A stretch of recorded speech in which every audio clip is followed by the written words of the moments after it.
Onkololeessa afur guyyaan kibxataa akkam jirtan kabajamtoota hordoftoota Oromoo Voice Media. Cuunfaalee gabaasa arraan isinitti himaa cuunfaalee kana kan isinitti himu Anna Rastam Mahmad jalqaba irratti immoo matootii gabaasa keenya arraatiin isinitti hima.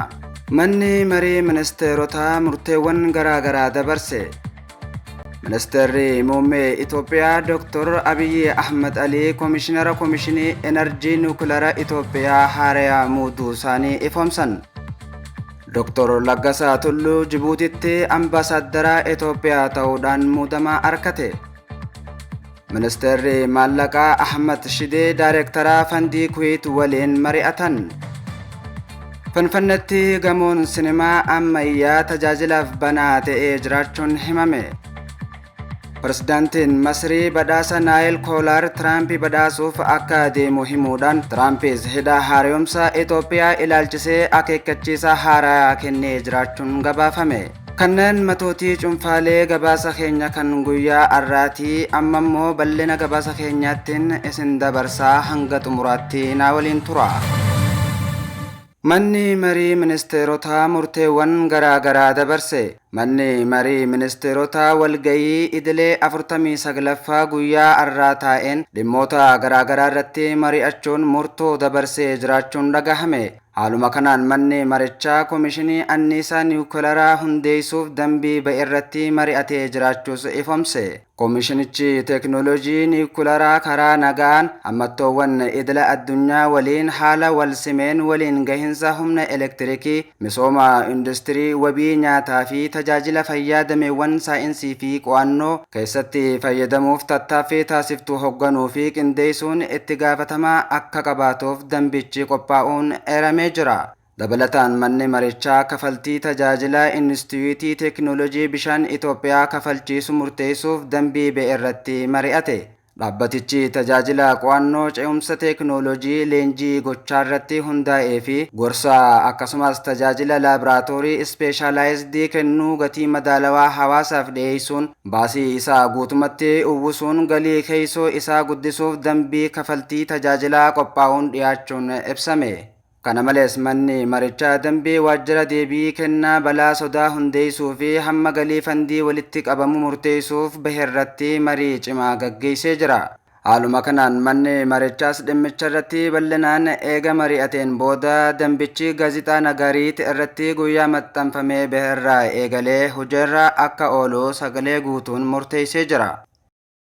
Ministeerri muummee Itoophiyaa Dr. Abiy Ahmed Ali Komishinara Komishinii Enerjii Nuukilaraa Itoophiyaa haaraa muuduu isaanii ifoomsan. Muummeen ministeeraa Dr. Abiy Ahmed sanduuqan dabbabee Komishinara haaraa Komishinii Enerjii Nuukilaraa Itoophiyaa taasisuun muudan. Muudamni kun guyyaa arraa onkololeessa 14 irraa eegalee hojiirra kan oolu yoo ta'u, manni marii ministeerota yaa'ii idilee 49ffaa gaggeesseen dambii haaraa Komishinii humna Niwukilaraa Itoophiyaa hundeessuun erga raggaasise booda muudama taasifamedha. Komishiniin haaraan hundeeffame kun akkaataa qajeelfama idila addunyaatiin Itoophiyaan teekinooloojii niwukilaraa karaa nagaan akka itti fayyadamtu qajeelchuuf kan oolu tahuu manni marichaa ifoomse. Aangoon isaa dameewwan ijoo kanneen akka humna elektirikii maddisiisuu, misooma industirii, wabii nyaataa, eegumsa fayyaa fi qorannoowwan kalaqa saayinsii keessatti hojiirra oolmaa saayinsii niwukilaraa to'achuu kan dabalatuudhaas jahame.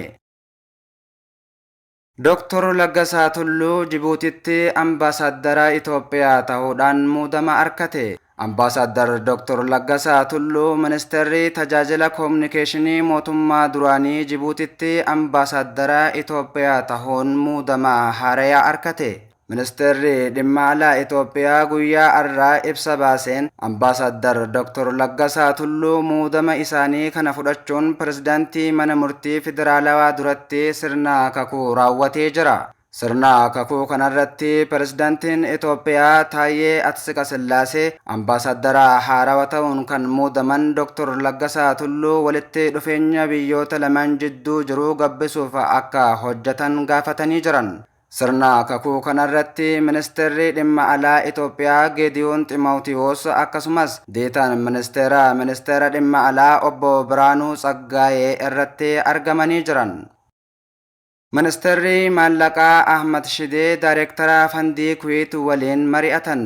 Ministeerri maallaqaa Ahmad Shidee yaa'ii dhaabbata maallaqaa idila addunyaa cinatti Daayireektara eeggata Fandii Kuweet Waliid Albahar waliin mari'atan. Hariiroo yeroo dheeraa Itoophiyaa fi Kuweet jidduu jiru cimsuu fi fooyya'insa diinagdee Itoophiyaan hojiirra oolchaa jirtu marii isaaniin kaasan.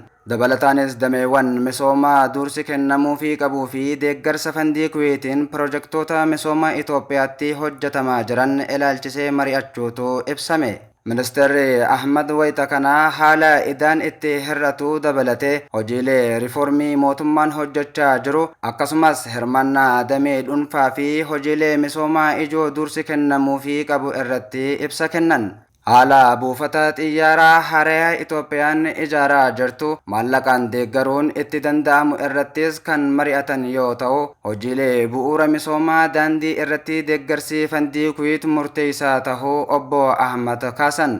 Daayireektarri Fandii Kuweet Albahar gama isaaniin mul'ata diinagdee Itoophiyaa ajaa'ibsiifatanii bu'aaleen fooyya'insa diinagdee galmaa'aa jiran kan jajjabeeffaman ta'us dubbatan.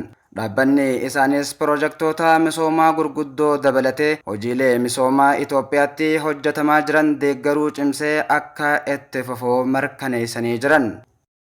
Finfinneetti gamoon sinimaa ammayyaa tajaajilaaf banaa ta'ee jiraachuun himame.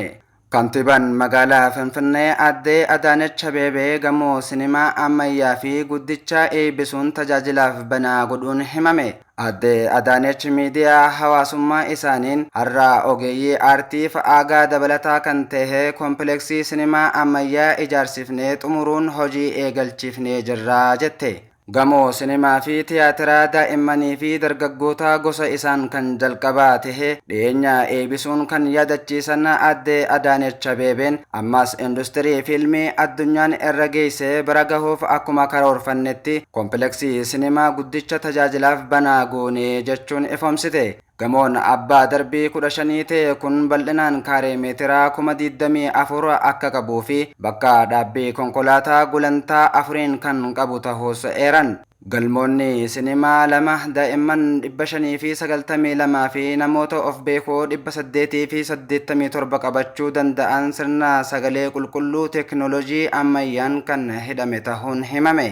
Gabaasa keenya maddeen alaatiin Pirezidaantiin Masirii badhaasa Naayil Koolar Tirampii badhaasuuf akka deemu himuun Tirampis hidha haaromsa Itoophiyaa ilaalchisee akeekkachiisa haarayaa kennuun gabaafame. Pirezidaantiin Masirii Abdul Fattah Al-Siisiin ga'ee Doonaald Tirampii lola Gaazaa dhaabuu keessatti taphateef badhaasa akka biyya Masiriitti kabaja olaanaa qabu Naayil Koolar kennuufiif ta'uu miidiyaaleen biyyichaa gabaasan. Kana cinatti Al-Siisiin hidha haaromsa guddicha Itoophiyaa ilaalchisee ergaa viidiyoon dabarseen Masiriin nagaa bishaan isii eegsifachuuf tarkaanfii barbaachisu hunda ni fudhatti jahan.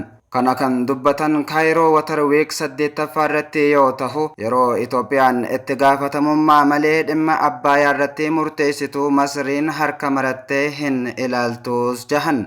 Pirezidaantiin Ameerikaa Doonaald Tiraamp irra deddeebiin ijaarsa hidha Abbayaa harka caaluu maallaqa Ameerikaan hojjetame jechuun isaanii yaadatama. Hidhi haaromsi guddichi Itoophiyaa garuu dhugaan kan ijaarame maallaqa Ameerikaan osoo hin taane guutumatti leecalloo biyya keessaa fi arjooma lammiilee Itoophiyaatiin akka tahe baramaadha. Akka gabaasni Zanniw Arab adoolessa 20 bara 2025 bahe agarsiisutti bulchiinsi Doonaald Tiraamp dhimma hidha Abbayaa jidduu seenee furuuf yaada Masiriif dhiyeessanii turan. Kana godhuuf ammoo Masiriin karoora Israa'el lammiilee Palestaayin miliyoonota lakkaa'aman gara naannawa daangaa Gaazaa fi Masirii Raafaa geessuuf qabdu akka deeggartu gaafatamtee turte. Akka gabaasichaatti Masriin yaada ummata Gaazaa yoo gara Raafaatti akka geessinu hayyamte dhimma Abbayaa jidduu seenuun furmaata dhumaan ilaannaa jahuu kana kuffisuu ambaasaddarri sadarkaa olaanaa Masrii miidiyaa Al-Arabii Al-Jadiiditti dubbate jahuun zanniu Arab wabeeffatee gabaase. Badhaasni Naayil Koolar kan kennamuuf namoota Masrii fi namoomaaf shooraa addaa taphatanidha. Namoonni idila addunyaa kanaan dura fudhatan mooticha Itoophiyaa Hayila Sillaasee, mootii Joordaan Hussein, mootittii Elizaabeet lammaffaa fi pirezidaantii Ameerikaa duraanii Jiimii Kaarterii turan.